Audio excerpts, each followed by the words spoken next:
Hello everybody, I hope you're having a wonderful day, and today I would like to share with you all another little budget knife that I found on Amazon.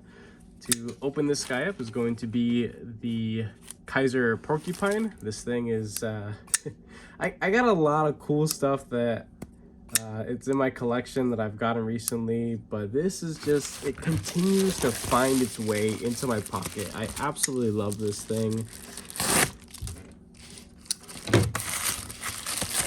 Alrighty, so I was curious about this mainly because of some of the pictures that it showed on the listing on Amazon. Of course, I will be linking this down in the description. One really cool thing about this is that the price tag is, it's 60 bucks, but currently, and hopefully it's still up by the time you guys see this, there's a 50% discount. So this is a $30 knife, essentially.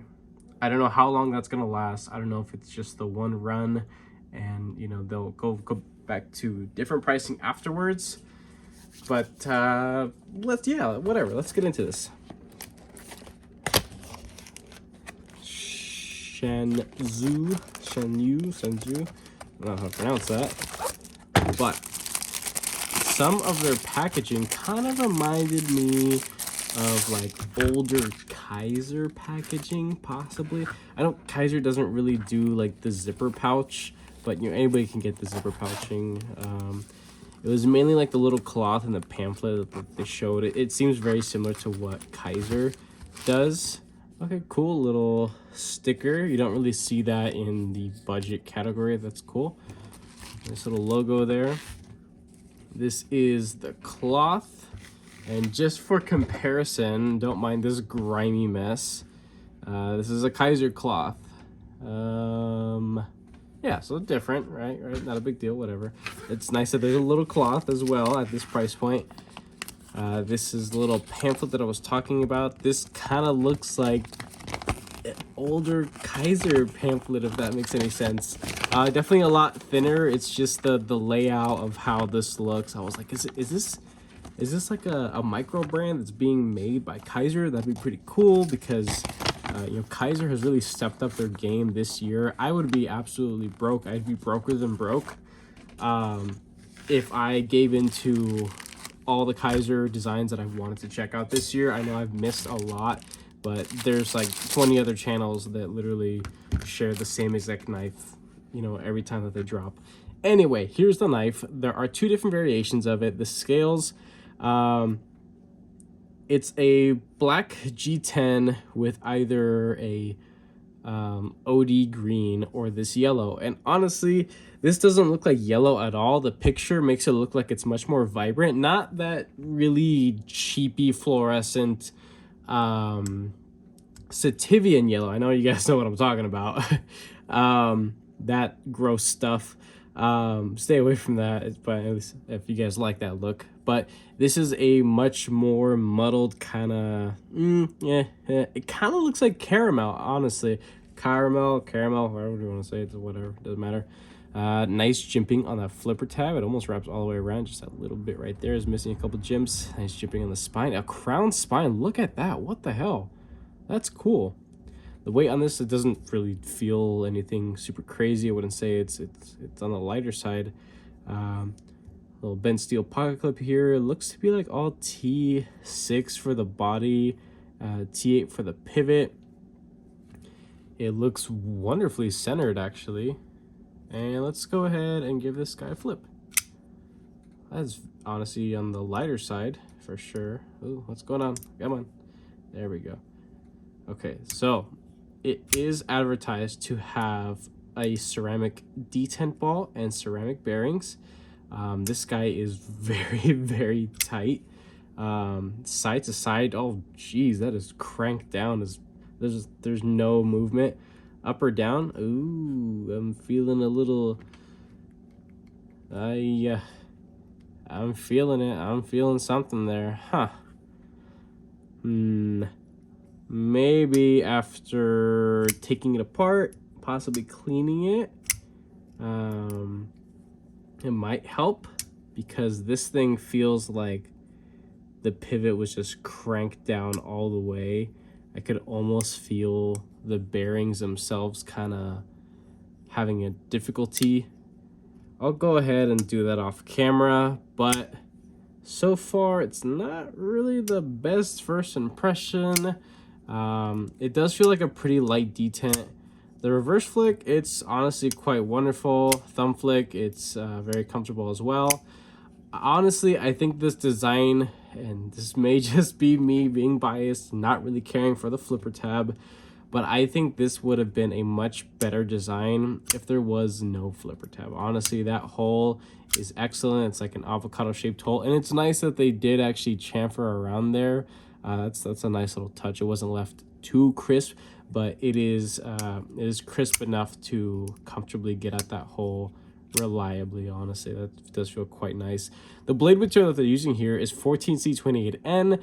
I don't have the ability to do testing on that, of course, but I'm going to, I guess, trust it. Of course, I'll probably be able to tell if it's, you know, well heat treated or not by the by how many times I have to sharpen it in basic use. Hopefully this thing can really shape up, because I don't like carrying things and actually using it at work and stuff like that if it doesn't really you know, leave a good first impression. So again, I'll be taking this apart and just checking out why it feels the way that it does in this price range. And even still, if there wasn't that sale going on, a 50% sale, for this to possibly be marketed in the $60 price range, what I'm feeling here is an absolute no. This does not feel good at all. There is up and down. The pivot is cranked so much so that the bearings themselves feel like they're having a difficult time.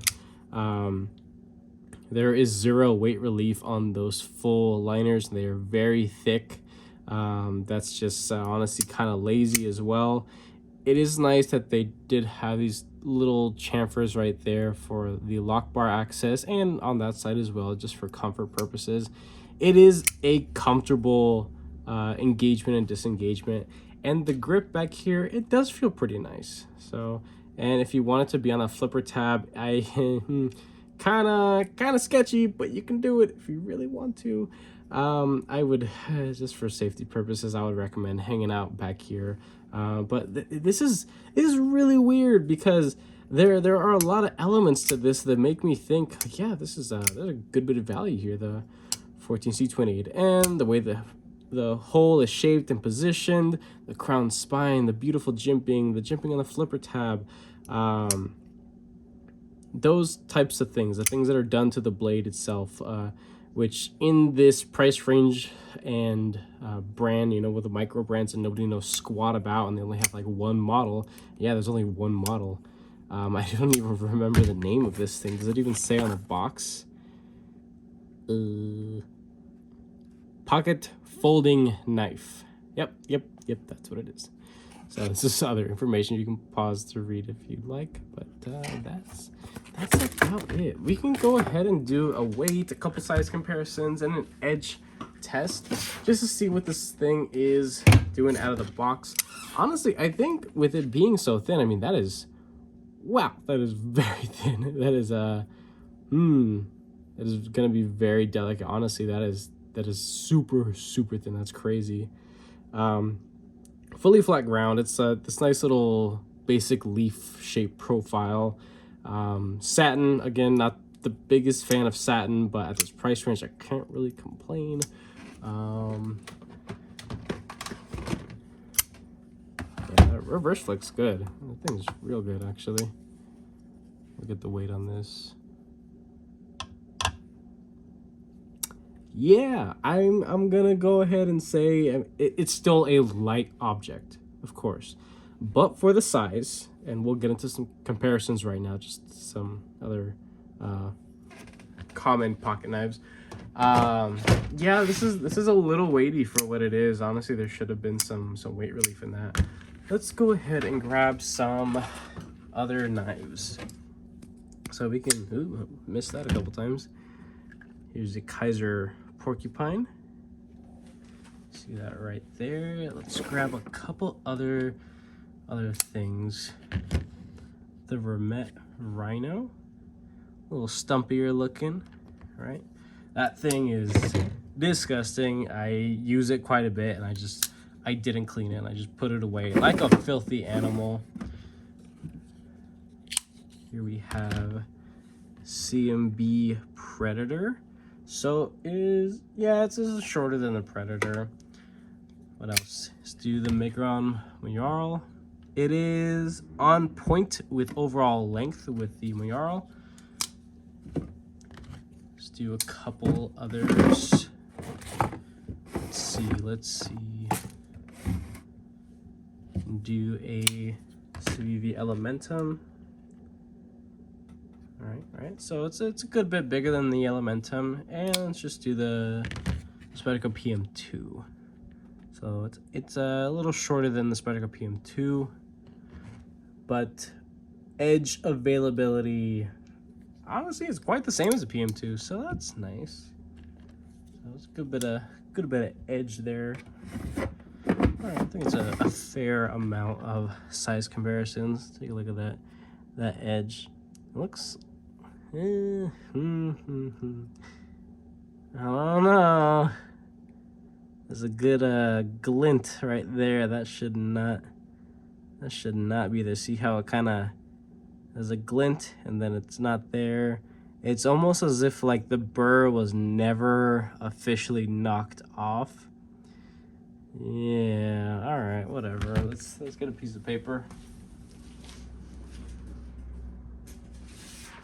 Don't have the highest hopes. I don't, based on what this thing looks like. But of course, edge geometry is one of the key factors in how a blade will perform, of course. Sounds good, feels good. Doesn't feel like it's getting hung up on anything. You know what? That doesn't feel too bad. You know what? I'll take it. That's pretty darn good. This is on par with dare I say, with what Civivi is doing. And, you know, the average Civivi costs, you know, what they're trying to sell this thing at. Most Civivis now, at least a lot of the ones that came out this year, are floating in the, what, 55 to, I want to say, almost $80 price range for some Civivis.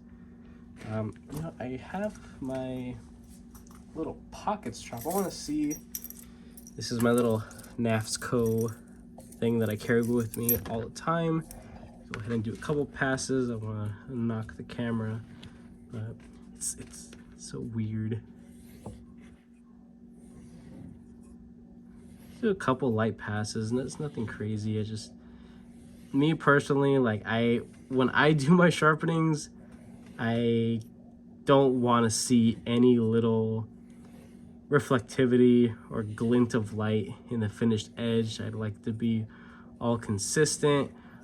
And typically when I go to look at an edge from whatever knife I'm showing off to you guys, that's typically what I try to look at. And most of the time you only see it in the right light, and you're not really gonna feel it when actually using it. But it's just a fit and finish thing. And am I harshing on this thing in this price range? Yeah, maybe a little bit, but that's what you gotta do, because you push standards at all different price points, and you just you don't want people to just stand for things and roll over, because then you end up with companies like Gerber and Kershaw. You know, they put out what they put out, and they don't care to change or do anything. That's why you guys aren't really ever gonna see Gerbers and Kershaws. So, at least not on this channel. I just don't find the appeal nor the value. All right, let's take a look at that, see if that glint is still there. You know, I think at least it's a consistent one. Yeah, I think we knocked it off. It wasn't too bad, nothing crazy.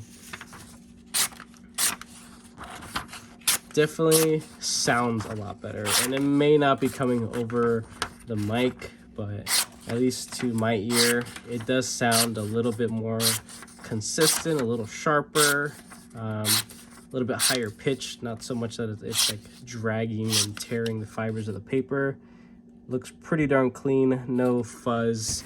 You know what? I'm gonna call that a good edge. So I prejudged it a little too harsh. It's actually not too bad.